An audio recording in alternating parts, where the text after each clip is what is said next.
Hello po mga guys! Ngayon po, nandito kakatapos ko lang po, nakalabas lang po namin dito sa, makatapos kami kinausap po dyan sa interview po sa Kabahagi Therapy Center.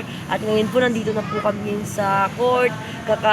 Kakalabas lang po namin ngayon, kakatapos lang po namin ngayon. Ito po, nakikita nyo po, ayun po, marami po mga tao dito. Nandito kami sa Batasan po, sa Batasan Court po. Kasi yun po kami punta sa Kabahagi Center, Therapy Center po. Kaya yun, dito po kami sa Batasan, papasakay na rin po kami ng tricycle para pauwi po ng bahay po. Kaya yun po, nakita niyo po, muna kami dito sa court po. Nakita niyo po yung Batasan Court. Dito po kami sa Batasan kasi po kami sa Therapy Center sa Kabahagi po.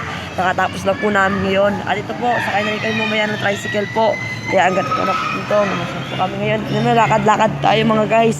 Ay po mga guys, may mga bata din po. Ay may mga kalaro ako mga guys, may mga kaibigan.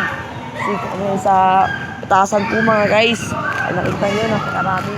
Kaya po mga guys, may marami talaga dito mga bata at mga tao mga guys. Thank you for watching po.